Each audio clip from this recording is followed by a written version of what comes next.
So thanks for having me, guys. Ian Worrall. I founded Encrypted Labs 2 years ago, specifically focused around blockchain technology. We're headquartered here in uptown Charlotte. Most of our clients are on the West Coast or in Europe and up in New York, but I'm North Carolina native, so here. So blockchain's a pretty complex topic, and on the internet, everything's pretty confusing. So I'm going to try to break it down, just very simple with some visuals and some comparisons, and then get into some real-world examples we've seen. And feel free to stop me at any time with questions, or if I get too into anything. It is kind of a complex topic to understand. But essentially, what the internet did for communication, speeding it up, making it easier, thus making business faster, blockchain is doing for applications. So what the cloud did is made it really easy for an application to be, the information not being accessed from anywhere, to scale applications, to handle all of that, but it did nothing to help these applications work together. So supply chain, finance, and healthcare, many of the major industries have this issue where they're adding new cloud applications every day or every month, but then they have to build these bindings and enterprise service buses for these applications to talk together. So the projected future by some people at MIT and Stanford is that the blockchain is going to be a core framework for just an open access network where these applications can easily communicate with each other without having to deal with the enterprise service buses and all the bindings. So to get into detail, with blockchain at its core, it has built-in cryptography, and basically all it is private public key access. I'm sure anybody in security is familiar with, where anybody that joins the network or any computer node network admin has a specific and unique user identity, which is called a public key, and all communication is encrypted over the network and then decrypted by the other person's private key. So it's a simple concept that's really been around since like the 1980s, but it's just the core benefit of blockchain that it's built in, encrypted over the network. And a lot of value is in the transactional thing. So what the internet did for communication, like I was saying, blockchain is doing for anything of value. So you think stocks, like digitalizing all sorts of assets, commodities, all the way to real estate titles, car titles, makes it really easy to identify the integrity of the actual asset, the owner, and the recipient. So that's good for, just an ease of use, basically eliminating the need for a broker, but also a compliance and a regulatory standpoint because it's very auditable and traceable. So every transaction has metadata tagged with it that has its timestamp, it has the sender, the recipient, the content, and if it's something of value, it'll have the value in it. So it's really big in financial transactions. And I'll give you later some big examples of where we've seen it in the financial industry. Another thing is the immutability factor. So that's good in some lines of business, it's bad in others. Sometimes you need to go in and constantly change things, so blockchain may not be a good solution for that. But I was actually speaking at Microsoft maybe a month or two ago about the security side of it.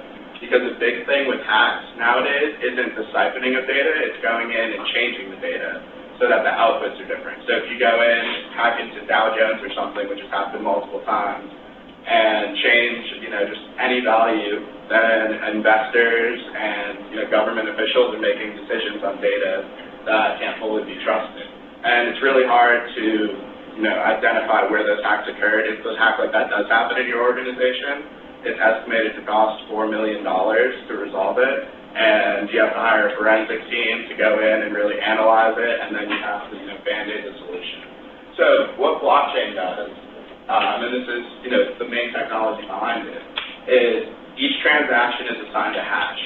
And that hash is unique, and each subsequent or following transaction revalidates every transaction that's happened before. So, to give a really simple example, if you had, you said you bought 7 cars last year or something for inventory, and somebody went in and changed it to 8. When the next transaction was written, being it, how many lawnmowers you bought.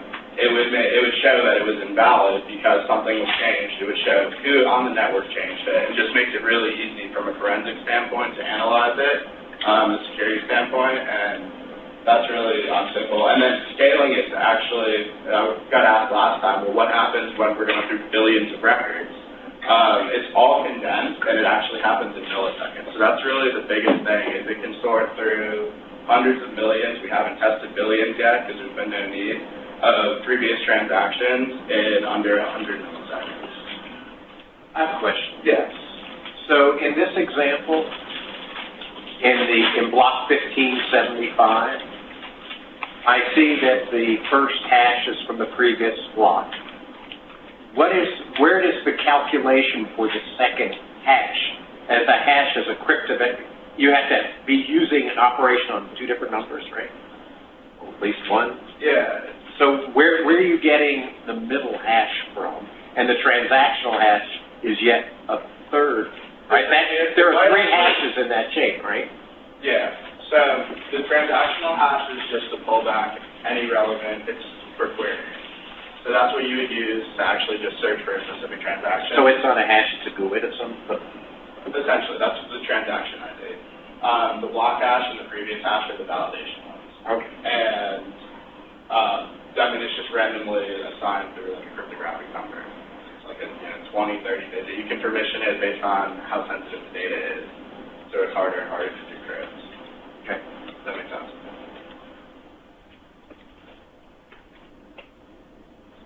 So, whenever people with blockchain on the internet, you see that people are saying it's going to change the world, it's going to replace everything. But here and now, that doesn't just happen overnight. So the three areas that we've really seen applications for and have done pilot testing for some Fortune 500 companies have been anything with brokers and intermediaries. This is mainly in the financial services sector. For stockbrokers, commodity brokers, alternative assets. Some companies are starting to dive into real estate already. Personally, for us, real estate is too kind of slow moving, so we're not really jumping into it. Secure distributed ledgers, we've seen that in supply chain, where logistics brokers specifically have just kind of an inefficient system where the person at Walmart that ordered the merchandise, that's called the logistics broker, they all have different ledgers. So there could be, other than just the time it takes for the communication between all that, there's also the data inconsistency standpoint. So I'll get into a better example of this and really lay it down later, but it basically creates golden source or golden truth data that can be accessed by any party that needs to access it. And then the last is compliance with data security. So went over that a little bit in the last one. So to give you a history of blockchain, a lot of people associate blockchain with Bitcoin, and we want to separate that as far as possible. So Bitcoin was created in 2009, and it runs off blockchain as underlying technology.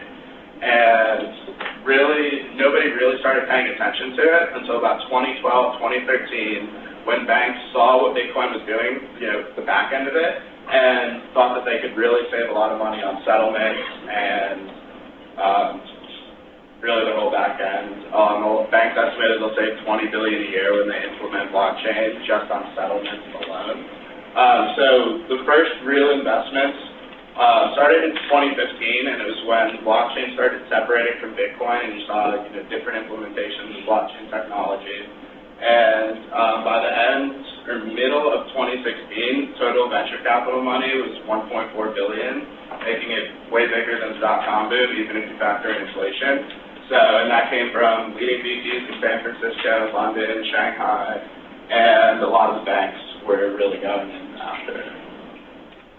Yeah. Why did you want to separate from Bitcoin? Because that's the currency. They realized that blockchain could be used for a lot more than just the currency behind it. Oh. So they wanted to secure real estate titles or commodity titles or sensitive information. So, I'm a supporter of Bitcoin, I like it, but I don't think it's the right thing for banks or financial institutions at this time. So they wanted more control over it, and Bitcoin they couldn't control. So, why can you not control it? Bitcoin is fully decentralized among all the people on the network. So the banks wanted control if they wanted to roll something back or making errors or something.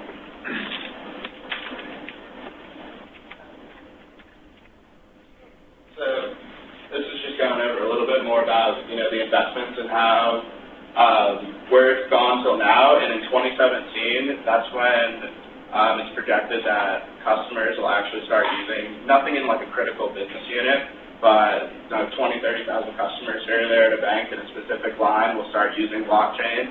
They won't even know they're using it. It will just be running on the back end. But it's projected that by Q2 or Q3 of 2017, some banks are going to start unrolling something. And then 2018, 2019, and 2020, we'll see just more widespread use among banks working together to actually turn their POCs into reality and start replacing systems, and a broad just implementation across the industry by 2025.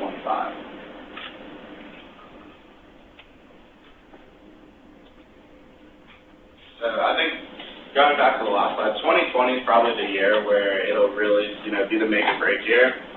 Bank of England just started an initiative where they've already started building it for a few months, where they want to replace their entire settlements market, which is $500 billion a day, with blockchain because of the cost savings, and they project that'll be done, ready to actually be released by 2020. Yes.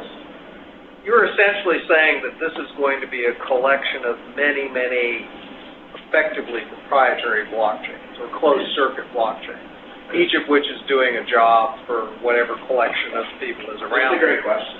But not necessarily crossing from between the blockchains. So that's to be determined, but I compare it to, I think it's going to work just like the internet, because in the early days the internet was the intranet, and it was just inside. Companies thought that if we enclose it, then we can get more out of it, and then they expanded, well, we need to work with another, interact with another company. I think eventually it'll get to really an open cross system. One or two will really, win on everything. And that would require standards. Yeah, and I think that'll happen, but it's going to take some time to weed out, and it'll take some learning from everybody. But, I think the end goal, it could be 10, 15 years, it could be more, but I think there'll be, one or two blockchains that really is just everything cross-system is on it. So, our technology that we use, what we basically did, so Bitcoin was great, and some of the initial blockchain technologies that came out in 2013 or 2014 were good for testing and development, like POCs, but nothing that was ready for an enterprise level production. So what we did is we partnered with a company out of Berlin that was a leading player in the space, and built a blockchain. We basically blockchainified a distributed database. So we layered in, we took the best of both worlds, because Bitcoin blockchain, similar ones, couldn't scale, didn't have the throughput that was needed, but had some good benefits like transferring assets over the network. So we layered it with DB to start, which is just an open source one for testing. Right now, we're looking to put it on Mongo and Cassandra, which are mostly what financial institutions use. And that way you get the best of both worlds. You get all the functionality of the distributed database, but you get the same additional features that blockchain offers with the immutability and assets over the network. And this is just like a benchmarking chart. So Bitcoin is like the standard blockchain is up top, and the capabilities of what we use is below. So we increased writes per second from 7 to over 1 million. So it's not even a comparison on that. So standard blockchains took 10 minutes to settle, which was great because it was still better than the 2 or 3 day period for international settlements and stuff like that. Bank of America was actually just involved with, I think they did it with IBM, where they tested settling international transactions, I think the supply chain network. If you Google it, they have a bunch of case studies about it. But they got it down from 3 days to a few hours, just by using a broad implementation of blockchain. And the big thing is traditional blockchains can't really scale. They're decentralized. I think that might be my next slide. Yeah. So traditional blockchains are decentralized in the middle, which gives you benefits over a centralized database, which was the first type of database that really came out and was used for a while. The issue with that is that if a hacker gets through one firewall, they have access to everything. So you think the target hack, like any massive credit card hacks. So then there was a transition to kind of the decentralized format. But the issue with that is it's not organized, it's really hard to scale, it's a mess. So then distributed databases came out, and companies have really been migrating over to that. because it gives you like, the linear scalability, but still control over like a centralized. So if you're decentralized, it means that if I need data, I could be getting it from any one of those nodes on the decentralized network. Now, I know that the financial markets measure the length of their cables in the server room to make sure that nobody has an advantage over another person because they are measuring in milliseconds. You're talking about using this for financial transactions, but isn't 100 milliseconds, it's not the same number every time, can be, right? And B, is that fast enough for running the New York Stock Exchange? So it's really for the settlements like post-trade. Back-end. So the back end. Because right now the U.S. is T+3, so basically if you sell a stock, it happens instantly in your account and you're credited the money, but it doesn't actually happen for 3 days afterwards. So NASDAQ has actually, that's where like the benefit of that comes in. NASDAQ's actually invested with Visa about $30 million into this initiative called Link, where they basically build a decentralized exchange. The main focus of it isn't to move, the New York Stock Exchange to it yet. They initially want to put private companies on it to give more liquidity to shares, like Uber and like very profitable and well-known private companies, so it's easier to raise money. Issue with that, ton of compliance. My company could never do something like that because we'd never push it through regulatory. I'd be in jail before we could get it together. But since they're doing it, the stock exchange is funding it, they have a good job like influencing it.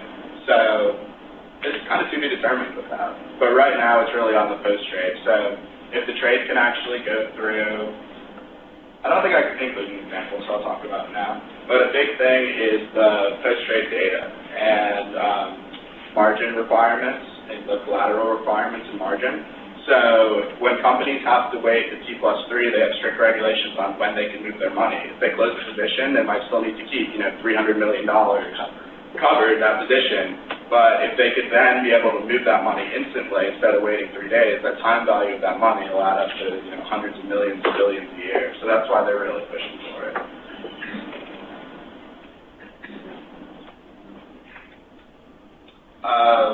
So basically how blockchain, like in an implementation works, the reason why we chose to do like run it off a distributed database that most companies already use, is because you won't have to redo the entire network. When blockchain first came out, I was, as an entrepreneur, I'm like, this is great, but there's no way you can go from A to Z. There has to be steps in the middle. You can't just rewire, a whole system. So since we did it off the database, you can plug it in right where your standard, like Amazon or like AWS MySQL database will be, your Oracle one, whatever. And then we're really focusing on the center one right now, so you can plug it into major systems. So you run it just like a distributed database, and your application stack doesn't change at all, but you have added benefits of using blockchain technology if you want. And then the full-on decentralized one is kind of a futuristic one. Not worth going into now. It brings in another kind of complicated blockchain technology called Ethereum with smart contracts and little much now, but if anybody's familiar with it, feel free to ask questions.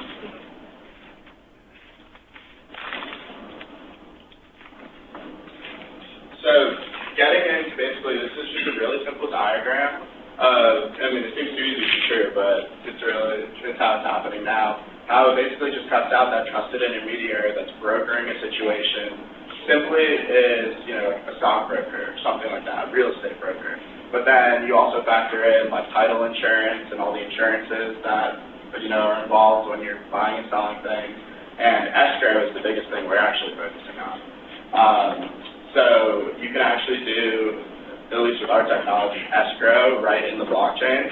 So you basically take like your contract when X is delivered, like funds are released. Shows sense of the transparency, shows that there's liquidity there, the buyer's actually going to pay, and it's fully automated. So you don't have your accounts payable department constantly, calling, trying to get the money, and everything with that.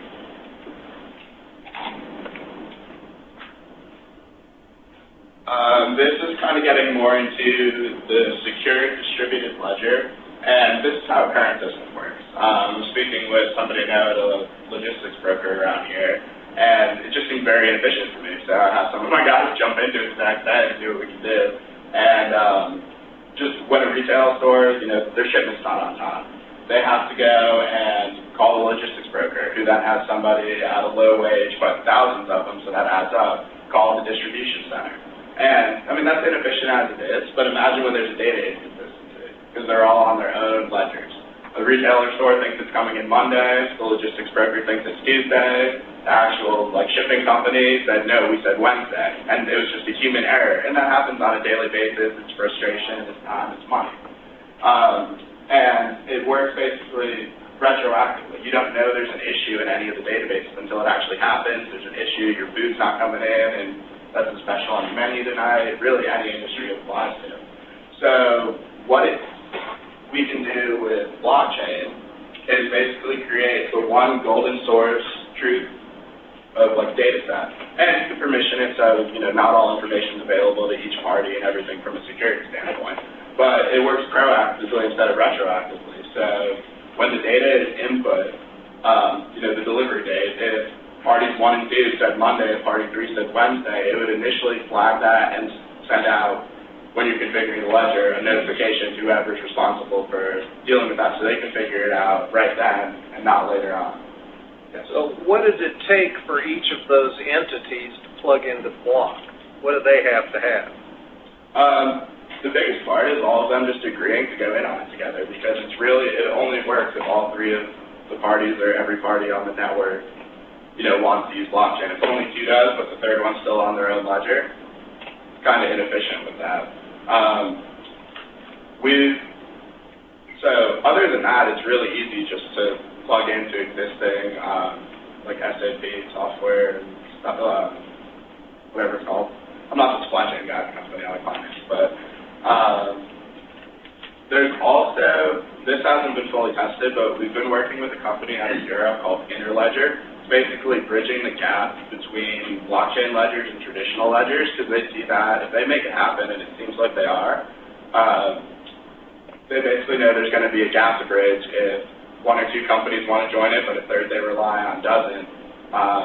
They're working on basically having a program that can read traditional ledgers and interact with blockchain ledgers so they can get at least some of the benefits. So it's like an intermediary. Okay, but my question still is, what does any one or all of these entities have to actually do to get in the game? Do they have to contract with you? Do they have to put in their own systems? Do they have to...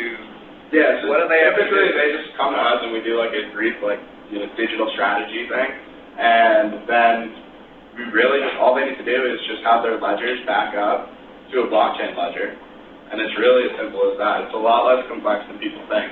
And what we do to test it is we run the blockchain ledger in the background. It's like a parallel thing, not on their live servers, just so we can show them over the course of weeks, sometimes months, hey, it's working, here's what, it's caught, here's kind of everything with it. So. Doesn't that make you sort of a trusted intermediary? Setting it up, we deploy the blockchain on their own servers. Okay. So it's optimized for, private servers or the hybrid cloud, or AWS Autonomous Server, CenturyLink. So, yeah, we just go and configure it and know how to do all that, set it up. Yeah. Okay. Yeah. Other question. So the only concern or question that I see over here is now all the information from all these different companies is going to be centralized into a blockchain. And what's going to happen is if by any reason it gets compromised or hacked, which I know at the current level, it's almost impossible because it's encrypted, but taking into consideration that now we're going to the age of quantum computing, that this level of encryption, it will be decrypted in no time. So all of a sudden, the compromise of the data could be fully entire for all the 4 companies. How are they future-proofing that for the age of quantum computing when it comes to security? So, quantum computing, that blows any security measure under the sun out. Exactly. That's an issue for any large impact. Yeah. Because the problem is that before you used to be a list, there used to be, each one they used to have their own data sets. But now you're going to an age of quantum computing, which now can go ahead and go into just one blockchain and pretty much get access to the information from all different businesses combining. It's actually making it kind of, it's easier for collaborations on the business, but it's easier also for a hacker using quantum computing power to gain access to the critical information of all the businesses related to that. Yeah, I mean, quantum computing in like theory, like, I mean, I think it'll happen someday, but what it does, I mean, it's so powerful that it could hack into every bank in about 20 seconds and have access to everything. So I would say this is no more or less secure. Yeah.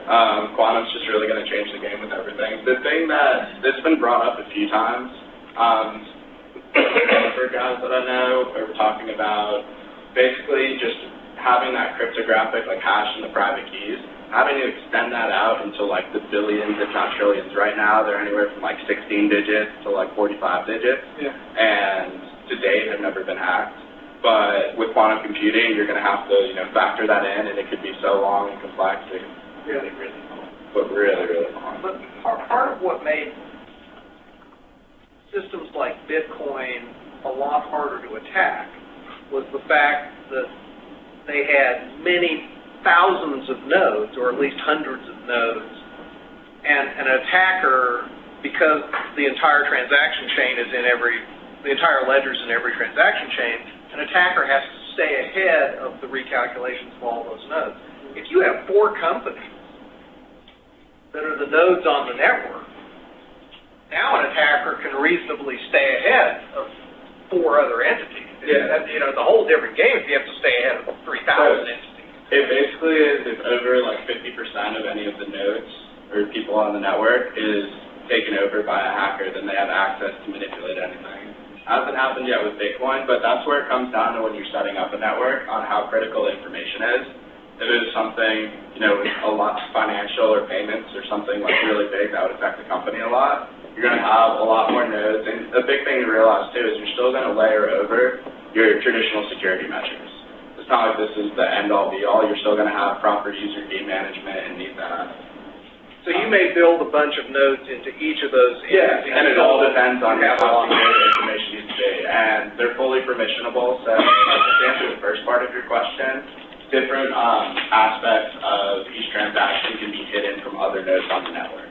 So an example I know of that I've seen in the financial industry is for settlements, the quantity and the position needs to be basically exposed. So if JP Morgan goes short like $500 million on the euro, they don't want their competitors to know that. They want an advantage over it. They don't want Goldman and all of them to know it. But for the settlement process to work, they're still going to need to know that the money went. So that's basically it, because they don't want anything with, short calls and like some dirty playing that would be involved. Can I ask one related question? Are you going to be addressing data integrity in another slide? Not sure. Right, because you talked about people taking over, hacking. I'm more concerned if you have a distributed database. Did you hear about this loud noise taking out a data center recently? Killed the array. 130 decibel noise, like shook all the trays and took down the data center. Where was that? Just heard about it on one of the enterprise podcasts I was listening to. But bad things happen. So, what ensures there's got to be some kind of election process, right, for what's valid data? How does that work? So there's validator nodes. There's all these different types of nodes that can be on the network. It's basically like creating like admin, super admin with privileges. And there's the validating and the voting nodes are like the superior ones, where over 50% has to be taken over for that to be changed or hacked. I have a good slide about that somewhere on my computer, but I can't think of it here. But basically, like, when you're distributing data, it's just like a regular distributed database where you can set the number of, like, shards or replicas to be distributed. And, I mean, it's always good just to back up to external sources and everything. Like, blockchain solves a lot of issues with efficiencies, but as, like, I preach it personally, that blockchain's nothing's an end-all, be-all solution. As much as people say that certain things are, it never really is. It solves specific issues in specific areas. But security is something that, if you're beating it now, a hacker will always find a way to get through it. Quantum computing comes out, that could kill Bitcoin. They have to rewire everything. And, that's a big concern with the market cap over $1 billion. Not to mention SSL at large, TLS.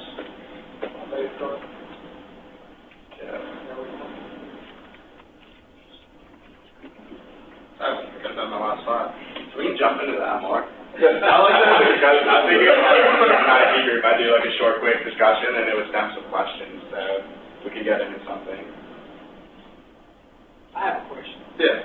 This is all involved business to business, transaction to transaction. Yes. Most businesses are either buying or selling something to another business. Sort of our transaction are that. And most of that is on terms, credit terms. And you haven't mentioned that at all. Whereas the lack of credit is the other. Or the credit was okay on the front end, but on the back end, the customer did not pay. Gotcha. I'm going to pull up another presentation. Can you provide a synopsis of this question? No, he's basically saying that business has a lot to do with contracts and terms, and that is nothing to address how can contracts and terms be applied to blockchain, which is a big thing. So I'm going to pull up another presentation that I've done before. So there's a process, or a layer over blockchain technology already called smart contracts. And what smart contracts basically are automating business roles and enforcing terms and payment throughout different networks. So if you give me 1 second to pull this up.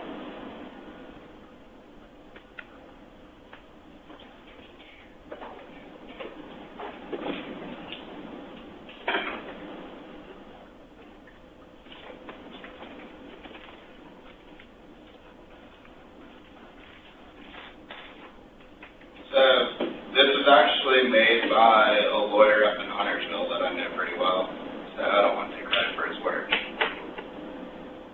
But what the smart contracts are, as I was saying, is they're an automation of business roles and basically matching the terms of an agreement with the payment of an agreement with both parties on a network. And that's extremely important in like an escrow transaction or something with that. So then it's really why there's a need for a third party right now in a lot of transactions is trust. So a big thing you'll hear with blockchain is the trustless transactions, and that's why there's no need. And that's because the users, all the identities, the funds, due to transparency, and the assets, everything's transparent, so they can basically call BS if something's not there. And the fact that it's automated without the need of a third party to release, it gets rid of the counterparty risk that's associated with those. So we typically trust, banks and large companies and everything, we have trust with them. But when you're dealing with a new client or something with that, you have no trust. And they charge, astronomical fees, up to like 7 or 8%. But is that the whole point of the blockchain, that it's going to be transparency and it's just going to be validated by other nodes and other people that is part of the network? Exactly. If you don't have that issue, why would you need a third layer for that? Is that the whole... It's a way, as things get more and more complex, it's basically just being able to put the actual terms of the contract, uploading it onto the blockchain, and using basically like artificial intelligence and machine learning, so that it can automate and learn from it. I heard some IRA about stuff, but it's kind of the trend's actually going kind of towards that. And repeat your question. Yeah. No, my understanding was that the whole theory behind blockchain is that it's just going to be pretty much like the Bitcoin, you just validate it in different nodes, so there's transparency, there's trust already, so you will not need any other trust party, like for the one you just mentioned right now, to go ahead and validate, because all of a sudden you're doing business with a new entity, and now you need to build that trust. The whole point of blockchain is like with the Bitcoin, it's like, no, this is a trusted source, everything is validated, it's clear, and everybody can see the actual record because it's public, so you have that transparency. So what's the point of creating that third layer of trust, that company that the lawyer... Companies want to see it now. They just want to, see it in writing. So if something does go wrong because it's in its infancy, that they have a written, time-stamped proof that they can take to a court, if a court even, you're getting into that gray area where companies are starting to use it for tens of millions of dollars, but they don't know what they're going to do if it goes wrong. So could you address the data elements in blockchain, right? So how do you put data there?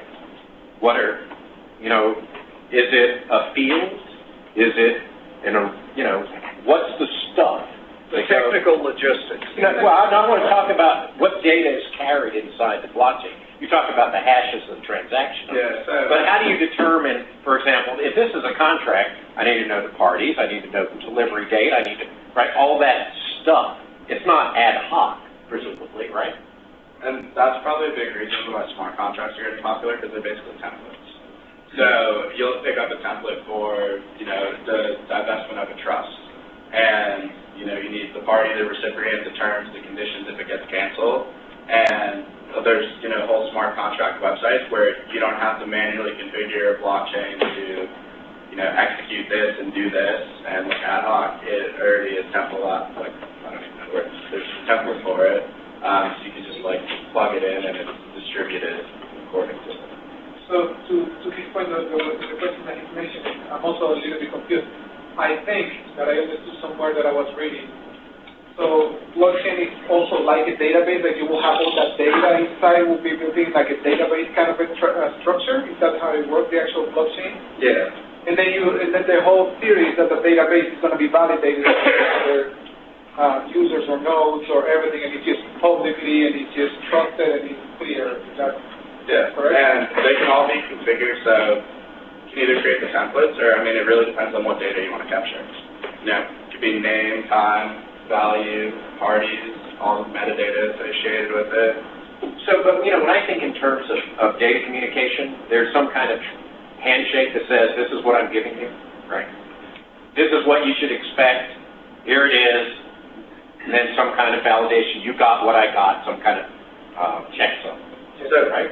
So, in a blockchain transaction, how does that, I was going to say blob, but that's a term of art for database. How does that conglomeration of stuff, how do I know that this is, in this blockchain, it is a contract. In this one, it's delivery of goods. In this blockchain, it's something else. So this is it in just very basic, the financial standpoint. All you really need in a financial transaction are the two recipients, the amount, the time, and you can add a note, a reason why, that's all included. And that's how it's been configured in 95% of the situations now, because the financial industry is the main one doing it. If you're configuring it, there's confirmations on a network, it might be what you're getting at, how do I know when it happened, right? Acknowledgement. And then the transaction log, where is it? So it's called a blockchain ledger, a blockchain explorer, and you can just compile it from the source code on the network. That one? Yeah, because that's one of them. If you look at Bitcoin, It's like an XML schema. millions of them. So each blockchain that's used for a specific thing essentially has a schema. Yeah. And within that blockchain, you operate within that schema. A different blockchain may have a completely different schema. Okay. Or it can have several schemas, and it identifies which schema you're using. So when I look at a blockchain, the log is determined by iterating backwards through the chain, right? And the entire chain's always there. So is it like a very customizable, advanced database? Extremely customizable. So just imagine when you're configuring a schema like a blanket XML. You can add in whatever you want for standard stuff. That's where the templates come in, so it's just easier. And then everybody on the chain just has to agree that that's what we're doing. Because most people on the chain don't care about for all the other stuff. So is that in some kind of header? I know I'm starting to talk protocol stuff, but when I'm talking blockchain, which I presume is going over TCP ultimately, right? How does it know? Is there some preamble that says, this is my schema for this stuff? How do you know what it is? If you're on the same network as other companies, it's typically you would all know because you'd be going in on it together. So there's basically... But you were talking about a vision towards commingling and stuff. Yeah, right? So you have to have some kind of tagging to say, this is this kind of stuff, right? And that's something we're going to have to worry about in years. But wouldn't it work the same as depending on the technology that is happening at the time for at this point? For example, talking of current terms, if we are using TCP/IP, so to use that, assuming we're sending the data packet, through the same network using the same protocol. So I'm assuming it will use the same header kind of scheme. So it's self-describing. Correct, yeah. It's like an XML schema. Right. You have to agree that that's the one you're using. Correct, yeah. Yeah. Had something else I was going to ask you after. So to actually set up the protocols and what's that word, just the standards that everybody's going to use, you have all these, there's an initiative for all the banks called R3, which is just like 50 of the world's leading banks that have all, joined together from around the world to basically influence that. What's the standard going to be in the financial world? How's it going to look? What's going to be required? And they're working directly with, international governments, the Fed, European Bank, really just to dictate how is it going to look when we actually unveil this to the public. So they're working retroactively. And they're very used to that because in the last 15 years, the international financial communities come up with the Check 21, the X9 standard for exchanging images. All those were cooperative efforts to develop standards to do very sophisticated stuff. So that, they're in practice for doing that. Yeah, and I was surprised to learn that actually, because when we were getting into finance, I said the biggest issue is going to be all these banks agreeing on how to set standards for something, and they kind of jumped right into it in the past 8 to 12 months. Legislation can't keep up with it, but they're doing a very good job. No, they're very used to it. In fact, I've been in banking since the late 70s, and back in the early 80s, the Fed and the banks got together to decide how the ACH exchanges were going to work in the whole NACHA format. That was all cooperative standards too. So they've really been doing this for a long time. The biggest thing they're looking at with blockchain right now is for the international transfers. Right now, to send money, the cost to send money to like a third world or a smaller economy is, to Kenya, you're going to, it might take 2 weeks, take out 10 or 15%. And it's because it's hitting all the intermediaries. That's at a regional bank, national, they're like European bank, they're national, all of that. With blockchain, you can cut all of that out and still keep the security, but the time and speed. When does the currency exchange happen, in your view? I mean, it has to happen somewhere along the transaction line, right? Yeah, you're basically taking out the intermediary, so it's person P2P. That's really all it is. So you don't have to worry about all of this and liquidity and whatnot. Well, there would have to be a trusted source for what the exchange rate Right. is at that exact moment in time. True. There has to be centralized time frame.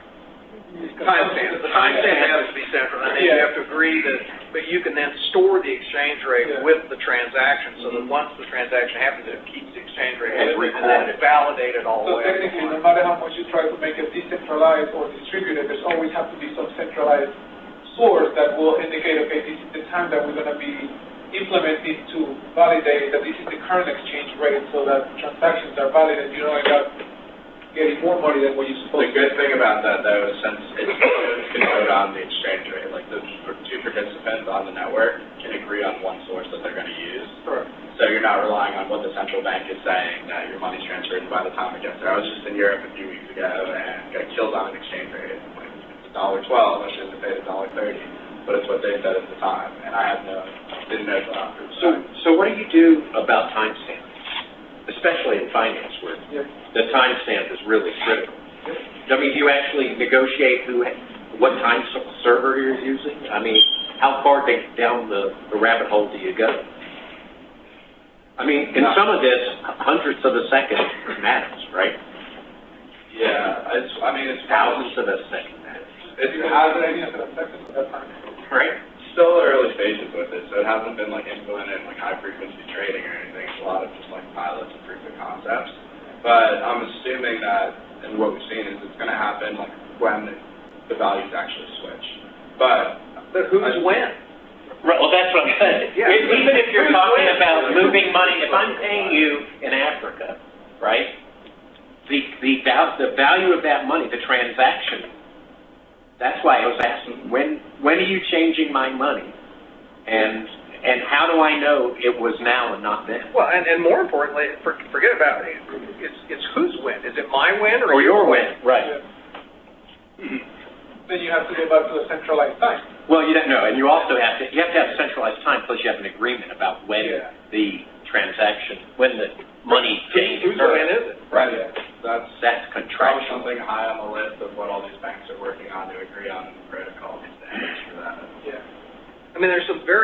sources for time in the world, but that would then assume that you queried that source to determine the when. Well, you wouldn't necessarily. You could sync servers up hourly. And not only that, you also have to take into consideration the time that the data takes to travel Right. to the central line. Latency issue. If you get the timestamp over here when the transaction got initiated, by the time that it reaches the centralized time, if there's a centralized time unit, and then by the time it reaches the other end on the other party, then you have three different times because you have the data to travel through the network. Well, no, actually, correct me if I'm wrong, but the time would always be the time that the transaction is initiated, because that's then stored in the ledger. Yeah. So that's immutable after. So, I mean, that's a risk on the receiving party. If they have, you're sending money to Kenya and they have 1 megabyte internet, you're using like fiber here, then, you have an advantage over it. There's always going to be somebody in life with an advantage over it. Yeah. But the time is the time of the one who initiates the transaction. Whoever That gets gets that, logged that's into the when it gets ledger, logged. and then it's carried forward. Because technically, there's still the latency issues, but the money does technically transfer parties the second that switch happens. So As the sender, I want the exchange to happen when I send it on my end. Correct. So the receiving party is the one that But when you send it, you are paying for a product that had previously been purchased. That person that goes by the contract that he signed, saying, I will buy this nuclear reactor in 2020 for X billions of dollars. Yeah, but he can say, I'll pay you in U.S. dollars. I want to be paid in U.S. dollars. So Yeah, but that's the point now. So, yeah, that's how so you when I avoid send that. Then I can decide was whether $1.5 billion, and then by the time you receive it on his end, on my end, it was $1.5 billion, but by the exchange rate, by the time that he got it, it was 1.3. Something like that. We'll give you an example. So then how you coordinate those, because there's the latency, there's the timestamp when they originated here. So I send you 1.5 million, but you receive only 1.45. So right now, how it works is it's locked in like the second that send is hit, and that's what the receiving party's going to see. Where the smart contracts come in is I will both parties agree in advance. This is going to send at 1:20 whatever time, so centralized time source using this this exchange rate from this source. And that way, that limits. There's still always going to be issues in business. People are going to find a way to fight over everything. Yeah. But it's just a way that can mitigate some of that. Would this be more like in real estate, where say the Chinese buy a piece of property here in the U.S., they don't want the people to know the facts of the sale or the terms of the sale, and So that's really funny you brought that up, because the thing that's going on with Bitcoin recently is the Chinese are using it hugely to move money out of China. In China, they have capital controls of $50 grand a year, so you can send internationally, but they have a law where the Bitcoin exchanges located in China are considered domestic institutions. So they can legally transfer millions of dollars, convert it to Bitcoin, and technically when they're cashing it out in the U.S. to buy up all the California real estate, then it's technically illegal, but it's not traceable, and they're doing it. Whenever you see a huge Bitcoin price surge, that's typically what it is. Talk about this point for a moment with regard to the hack. My understanding is that Bitcoin was hacked in August of this year, and any lessons, warnings in your mind? Yeah, so the thing, Bitcoin, the network itself has never been hacked. It's always been a third party that's been holding funds online. So back in 2013, I think, there was a big Japanese exchange called Mt. Gox that got hacked for $500 million. Yep. And what it is you're trusting these exchanges with your private keys. So it's basically like trusting a bank that's not insured, not registered. So my advice if you have Bitcoin is keep it on your local computer, throw it. I have USB in a safe from back in the day. And the recent one was the same thing. It was never the Bitcoin network getting overrun. It was the exchange Bitfinex that was holding it. They were hacked and lost their keys and everything. And they were actually a big contributor to that hack was actually regulation from, I think, FinCEN. They got fined because in trading accounts, each person technically needs a separate bank account. And what they were doing is they were doing the same thing with Bitcoin. They were pooling it all together on an offline device and just plugging it in, different times every day to pay people out. FinCEN fined them like 75 grand, or I don't know if it's FinCEN, but it was one regulatory body in the U.S., fined them for 75 grand for not having segregated customer accounts. And by having to do that and change over that, it kept everything online, what they call a hot wallet, and it made it a lot easier to get in and hack it.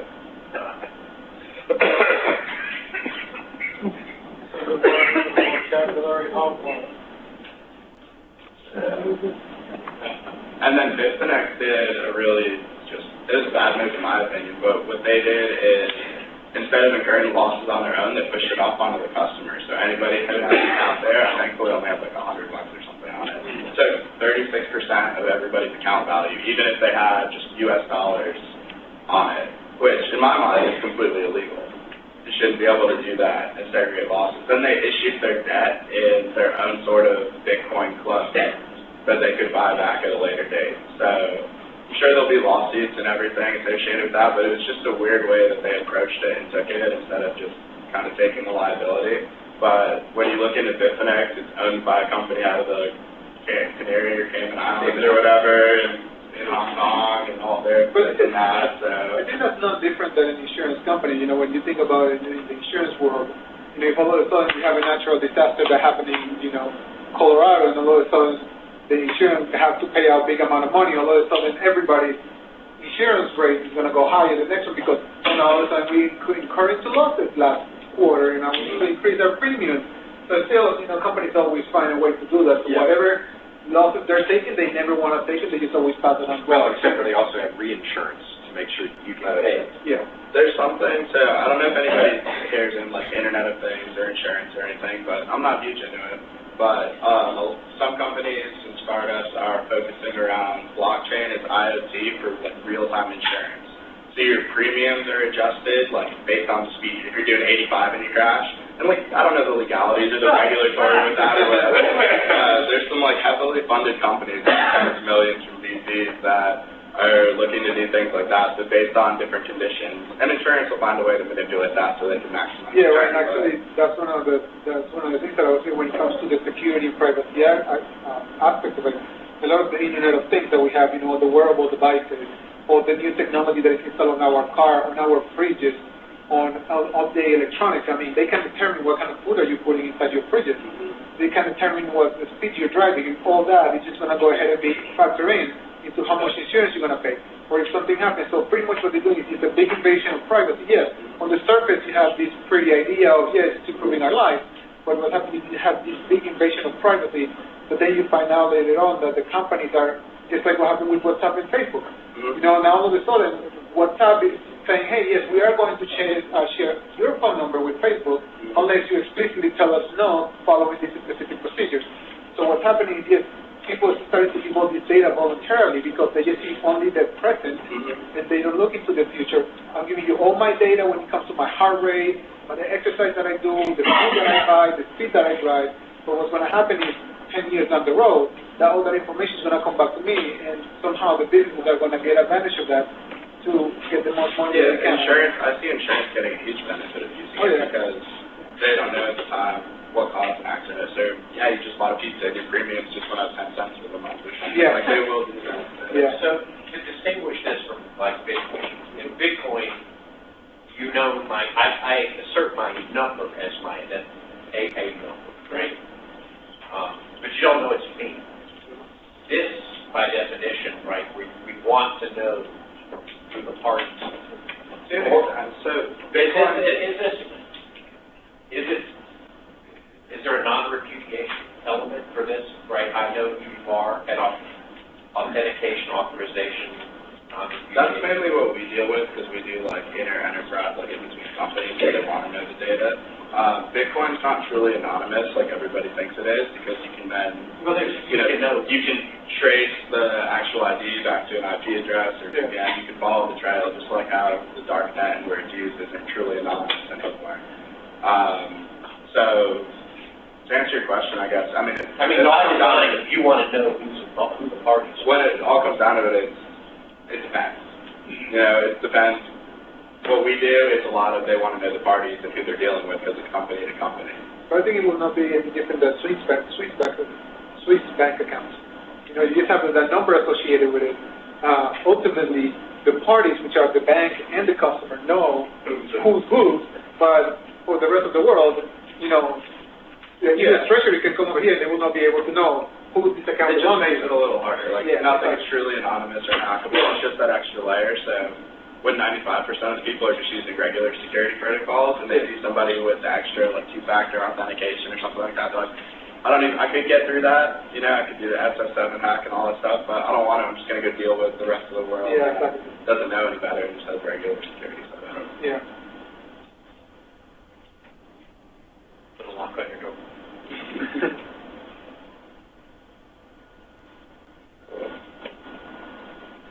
Anything else, guys? I know we spent a lot of time. How much computing power does a node need to sort of get into this game? I mean, is it significant, or How computationally expensive and is it? how much And as software you do go you on, require? right, and as the blockchain gets longer, Yeah, That's so pretty it depends on how fast you need it to be. So, I mean, you can run one off. I do a lot of development just off an Oracle VM, VirtualBox, which has no memory, really, like, no computing power, and that works just fine and it's still quick. If you're, you know, processing billions of dollars quick, like the Forex market where they do trillions a day, then you're going to need some extensive data centers around the world. We have it where on 30 nodes, we can get 1 million writes per second, and it's linear scalable, but that's, you know, an embellished, it's not a regular computer. what does each node need to be, though? I mean, are you talking about 30 different servers? Are you talking about 30 VMs on one machine? Are you talking about how much software do you throw at this to get in the game? How much software and hardware do you have to throw at this to get in the game? To get into the game for just testing, you can throw 30 VMs on one device or just like one cloud instance. To actually, you know, do an enterprise production, you know, we recommend at least like 20 if you're dealing with like a financial transaction. And I mean, they already have this, it hasn't been an issue because they already have that capacity for current operations. And it's nothing like additional. Is this kind of like a freeware, but you charge to support it? Is that, or Essentially. It's kind of like where we do a lot right now is short term, it's a lot of like digital strategy consulting, you know, how do we approach this, work hand in hand, and then actually developing off of it in a lot of pilots. So it's like almost like a Red Hat model where, you know, you can go in and just play around with it if you want, but then you always come to us when, you know, you actually want to get serious. How do I actually configure this, actually make this secure when you get serious? So that's where big projects come. it's going to be a third-party operation? Is it always going to be a third-party operation, or do you anticipate this coming, progressing the same way PayPal? What'd you say? It's always going to be a third-party operation where small businessmen will have to go to a third party, or is this going to progress enough where it's going to be so commonplace that it's just being in someone else's system or downloading something so that you can play? It's going to progress into that. So we've actually started, we're like in the middle of the Series A to build a blockchain as a service platform. Because right now it's big Fortune 500 companies that, you know, have budgets that can just, you know, throw hundreds of thousands at it. But as it goes on, people need like a simple platform where they can go on and just, you know, develop and deploy applications. So I mean, our timeline on that is 18 months for an alpha version, so it's still, you know, a while away. But that's how I definitely think it's going to progress. Why is this that? You're running with the wind right now. We're doing like, You're running with the wind. yeah. Why would developing an easy entry platform be that much effort? And I'm not trying to disparage. I'm just trying to get a sense of what the scope is. There's probably somebody already in software working for something like that. Yeah, it could happen even before. There's a company called Block Apps that I know the guys that started it, and they're funded by Microsoft. I think it's like $35 million or something significant. And they're basically building like a blockchain as a service application, but specifically for Azure. And it's kind of just right now it's at a very basic level. It's just blockchain. So we can't disclose too much, but we're partnered with like some different companies that are competitors with some that want to, you know, feed them to market or, you know, do better things.